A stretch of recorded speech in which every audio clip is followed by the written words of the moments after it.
Francis Fukuyama, Political Order and Political Decay, chapters 9 through 12, lecture 1. So we now turn to the topic of political reform and especially state building, the building of a competent central state in the United States. Remember, in chapter 8, we had looked briefly at the state building in Britain and the way that a relatively corrupt and inefficient, even at times incompetent civil service based on patronage was reformed, and you got the modern, more professional British civil service. So there's a in some ways similar, but in other ways quite different process of state or bureaucratic reform in the United States over the course of the latter 1800s and early 20th century. Now, chapters 9 through 12 are all about this. Chapter 9 covers the United States political system through the late 19th century, and this was the time of mass clientelistic sort of democracies. This is the time of the spoils system. Chapter 10 is about the development of the Reformist Coalition and the various reforms that came about, especially after the Civil War and in the early 20th century. And then chapter 11 gives some examples of successful and not so successful agency building in the United States. He looks at the Forest Service as an example of a successful autonomous government agency, and the Interstate Commerce Commission, or ICC, as an example of an unsuccessful one. And his main point in chapter 11 is that the quality of government performance is sort of very strongly connected to the autonomy of the agency. The more autonomous the agency, the more likely it is to provide quality service. But autonomy is extremely difficult to establish and to preserve in the American political system because of its fragmented character, where Congress and the courts and other agencies can either, or other interests can either capture agencies or at the very least to try to influence their functioning.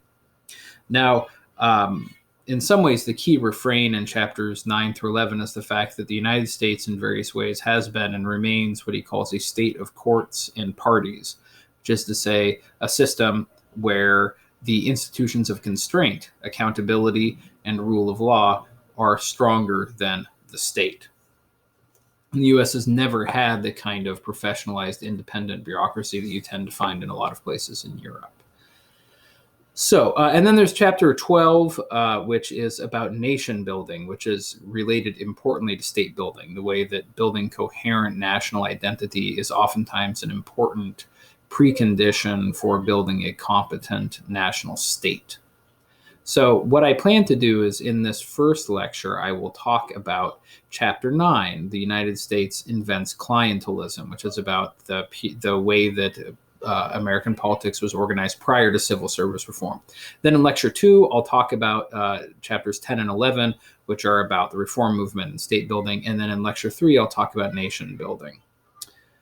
In the next set of lectures on chapters 13 through 15, I will try to make it shorter because these lectures are going to be a little bit on the long side. There's some detail in here, but I think it's especially important for you to know this detail since he's talking so specifically about our own political system, and it's good to know these sorts of things. But also beyond that, this is just stuff that I really found fascinating when I was in grad school, so I'm going to allow myself to nerd out a little bit in these lectures, so you'll have to bear with me. So chapter 9, the United States invents clientelism. So although American political culture does resemble British political culture in many ways, the British state is still much closer to the kind of strong, independent European continental state that you find in France or Spain than America's is. We, in the United States, we've had our own particular path of political development. We did inherit the tradition of common law and powerful courts and accountable government from Britain. But on the other hand, we did not inherit the strong central state that Britain had. Rather, we retained, in Huntington's terms, a kind of Tudor preference for local self-rule and decentralized government. And liberty was oftentimes, according to Louis Hartz, was understood in anti-statist terms, right? The less government there is, the more freedom there is. That government governs best, which governs least. And that is a particularly kind of, it's an aspect of American exceptionalism, so to speak. And it was reinforced by the open frontier and all of its various opportunities. So the United States has had a much more kind of anti-statist development. Now, as he said, though, as Fukuyama argues, post-revolution America, it didn't have European-style social classes, because obviously the European-style class system is something that emerges from out of feudal aristocracy, and the United States did not have that. But nonetheless, we did have elites, right? There was a fairly small, fairly homogeneous class of elites. But where that elite status was based more on wealth and education and occupations. You think of bankers or large southern landowners. It varied a little bit by region, but we definitely had a pretty small elite class, and it was fairly culturally homogeneous. And the early administration, sort of high-level government officialdom, was really drawn from this elite class. And because these high-ranking officials were drawn from this fairly narrow elite, the U.S. system between 1789 and 1828, when Jackson is elected, really can be termed a patronage system in Fukuyama's sense, where national leaders kind of selected officials from relatively small groups of loyal local notables, right? So you have kind of like something like a patron-client relationship, where the higher level elites recruit from local and lower level elites, and it's a person-to-person relationship.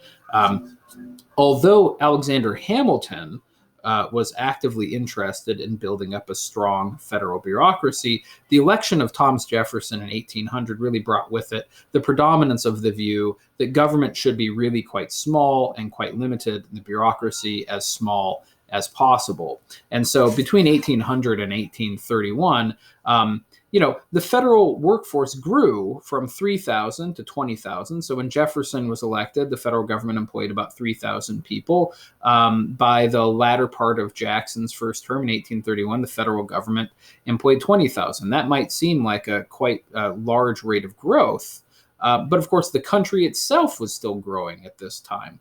And more importantly, that 20,000 figure still made the U.S. federal government quite small, both relative to the U.S. population and relative to the governments that you found in Europe.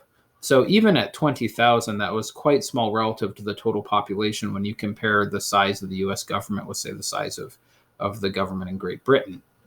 Our Army and Navy were quite small. For the most part, we relied upon state militia for security. There were a relatively small number of actually high-ranking officials. We're talking about cabinet members, their assistants, diplomats, and the like. And there were a bunch of lower-level clerks working in the post office, customs office, surveyors, and that kind of stuff. And really, that's about it, right? State and local government predominated in the lives of citizens. Now, the emergence of clientelism proper in the U.S. is part of the larger story of the emergence of democracy and mass-based political parties in the U.S.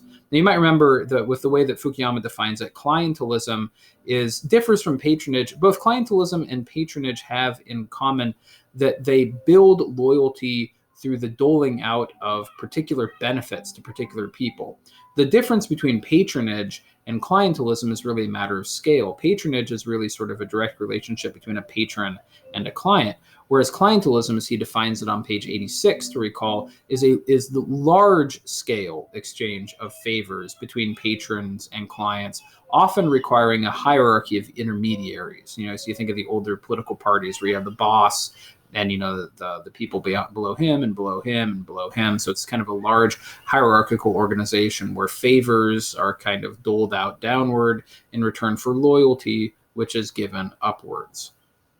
Now, you do not get political parties in the United States proper before you have real electoral democracy. Prior to electoral democracy, you basically have patronage, but it's where you have various kinds of elite factions who use their wealth and influence to build and sustain support networks. And that exists in every kind of government. That exists in democratic governments, it exists in authoritarian governments, it exists in ancient times, it exists in modern times. Powerful, wealthy people doling out favors and benefits in return for support from lower status people is just part of how society organizes itself, at least after the agricultural revolution. The founding generation, as you probably know, was actually quite hostile to the notion of political parties, which they saw as factions that would not look out for the common good and that would serve to divide the country rather than unite it. And instead, they hoped for more kind of public-spirited leaders who represented principles and who represented particular local interests rather than large factions. But of course, even in the early 1790s, the Jeffersonian Republicans almost immediately organized a proto-party in order to defeat the Federalists, right? So the need for larger organized mobilization of like-minded political people is there in, by 1790, 1791, and we've had parties ever since then. And the reason for this is because it turns out that political parties are pretty much indispensable for mass democracies because of the role that they play in mobilizing voters for organized political participation. And I would note, by the way, that actually Fukuyama gives an incomplete account of the importance of political parties for democracy because he doesn't spend so much time on the importance of parties for organizing how the actual government functions, right? So the way that party divisions or party differences structure how Congress operates and things like that. He focuses more on the side of the role that parties play in organizing political activity among voters and ordinary people. But he points out that there are kind of four key roles that political parties play. And now by a party, he doesn't define a party, but by a party, he's basically talking about, in the first case, just sort of a label. You have a name. We are a group. This is our name. Members of our group carry that name, right? So if you are a member of our group, you vote for other members of our group that have that same name, Democrat or Republican or whatever it is, right? So a party is a group of people that share a kind of common name or a common brand, and that name or that brand there that can convey information to voters so that they can have a sense of who to vote for, right? But as he says, one of the things that parties do is they provide for collective action by like-minded people, right? So if you have a whole bunch of people and they'll have some kind of common interest, it's not the case that people who have common interests just automatically coalesce into groups that are capable of acting in concert to cooperate to achieve their interests. Just because a whole bunch of people have an interest doesn't mean they're actually able to mobilize, cooperate, and serve that interest.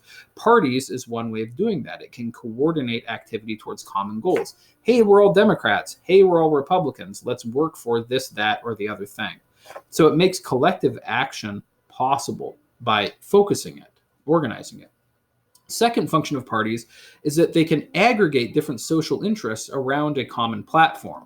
So in other words, society is full of people with all sorts of different interests. How do you actually mobilize to act in politics? Oftentimes what you need to do is you need to build coalitions of interests. So that different people with different, maybe partially overlapping interests can all find a way to cooperate together. And think about the way that the modern Democratic Party and the modern Republican Party in the United States are not homogeneous. They're made up of a bunch of kind of smaller groups with partially overlapping interests. And in order to achieve at least some part of their agenda or serve some part of their interests, they coalesce together into a larger party to get elected and to govern. So parties allow for collective action. They aggregate interests. They provide information, again, for voters, right? So part of the function of the label Democrat or Republican is that if you're a candidate and you bear one of those labels, that conveys information to voters so that voters can have what's sometimes called an information shortcut, right? If you didn't have party labels and everybody running for office, you would have to get to know about that person individually. And it takes more time and effort than most voters are willing or able to spend. So as a shortcut to informed voting, you just, without even knowing necessarily about a particular person, you can vote for them because you know in general what the party label stands for, right? So that enables people to vote with at least some information. Then the fourth function is that they, as he says, they can stabilize expectations, because once you have a general sense of the parties and what they stand for, you can have a sense for what it would mean for one party or another to win and things like that. So it makes kind of politics a little bit more predictable. Now, of course, in the early 1800s and well after the early 1800s, many social groups in the United States were largely barred from any political participation whatsoever. And of course, I'm talking about women, African Americans, and other ethnic, sort of racial minorities, to the extent that there were other ones in these early times, and also Native Americans, right? These were all groups that were more or less sort of excluded from political participation. And also in many places in the early 1800s, propertyless white males too. But that's the thing that changes. Even around 1800, with property requirements and other restrictions on voting, the United States still had a much wider franchise than any other country, and it expanded in the first couple decades of the 1800s as property requirements were brought down and eventually basically eliminated, so that you had what's referred to as universal white male suffrage, regardless of class. And that's what puts in place the possibility of true kind of mass democracy, when a very large portion of the population is capable of being politically engaged. Now, after winning the plurality of the popular vote and the electoral vote in 1824, Andrew Jackson was nonetheless denied the presidency by the House, which gave it to John Quincy Adams. And Jackson denounced what he called this corrupt bargain. And he basically, to be somewhat anachronistic, but not too much, rode a wave of populist resentment against elites to being elected president in 1828. Jackson himself was a non-elite, right? He didn't come from the kind of elite backgrounds of the most of the leadership class of the founding. And he appealed to this new, broader electorate, which was largely also made up of non-elites, descendants of Scotch-Irish settlers who populated the frontier areas, especially in the South, and who kind of resented, to a greater or lesser extent, the power of kind of traditional American elites. Now, once elected, Jackson began the construction of what came to be called the spoils system, which was in fact a clientelistic party, sort of clientelistic party building and exercise of power. It was an anti-elitist approach to governmental administration. We're not going to just go to the people from Harvard and Yale, the scions of the old families, the highly educated people, and let our social betters run. No, the idea was we, the people, are just as good, and we should be running the government. And there are sort of three elements to the spoils system: patronage, right? So in other words, federal offices should go to loyal political supporters. Right, so we're not going to recruit people independently on the basis of merit. As much as possible, we will use federal offices as rewards for political loyalists. So that's like an exchange of favors. Alongside patronage, you also have the notion of simplicity of work, the notion that most government jobs either are or can be made simple enough that ordinary people can perform them. So in that way, it's not the province of an elite. Ordinary people can do this. And that, of course, again, broadens access, because then you can dole out these jobs to lots of people. And then the final principle, alongside patronage and simplicity of work, is rotation in office. This idea that federal offices are not the personal property of particular people. That creates an elite class of people connected to government, and that is not what we want. Think of Jackson's war against the bank. Instead, the U.S. Bank. So instead, the idea is we should rotate people in and out of office, which of course also kept more of these offices open as patronage, as rewards for political supporters. And so this gives you, under Jackson and after Jackson, the federal bureaucracy as a major source of patronage for political supporters that you can use to build loyalty in the party and in the electorate, so that you can get yourself elected to office. Now, this kind of clientelistic party system thus emerged, Fukuyama argues, to meet the needs of an expanding electorate. While programmatic issues of principle were important to a number of Americans at different times, the tariff and things like that, a lot of political loyalty and mobilization during this time, especially among relatively poor and uneducated voters, was generated by the promise of patronage. That's what held things together. If I'm loyal to this person, I can get a job, I can get social advancement. And one big upshot of this account, according to Fukuyama, is that clientelism, therefore, should be seen as a normal feature of democracy, not an aberration, not a form of corruption, but a normal feature of democracy when you are dealing with a relatively young democracy in a fairly undeveloped nation. So in other words, a nation that's going to be made up of, going to have a lot of poor and relatively uneducated people. So in other words, the development of clientelistic politics was the entry into political life, into active citizenship for lots and lots of non-elite citizens. And so it marked progress for mass democracy in the US, at least up through the mid-1800s. If clientelism on a large scale emerged today, it would mark a regress, obviously, in American politics, a step back from, kind of higher quality in a lot of ways. But even today, there are a lot of countries where mass-based clientelistic political parties would be a mark of progress, like in, Kazakhstan and places like that, former dictatorships.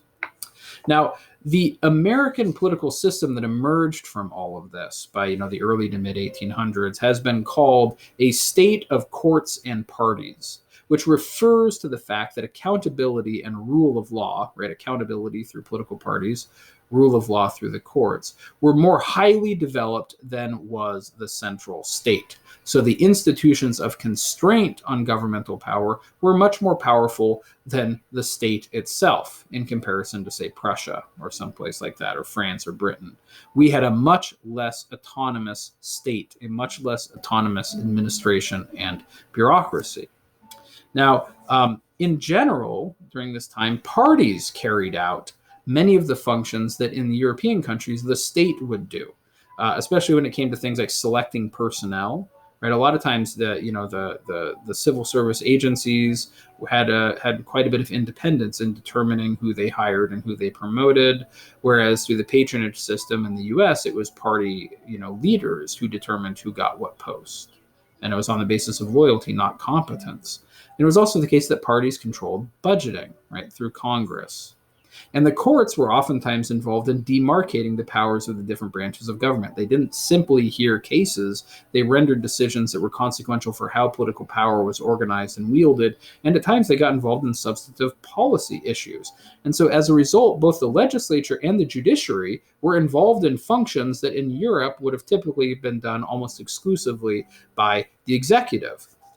But as Fukuyama points out, this does not mean that the U.S. was badly governed. All of this does not add up to a horribly governed United States. As he says on page 144 in the middle, this does not mean that the United States was badly governed. For the first 2/3 of the 19th century, there was little that the national government needed to do beyond running customs houses and post offices and distributing land.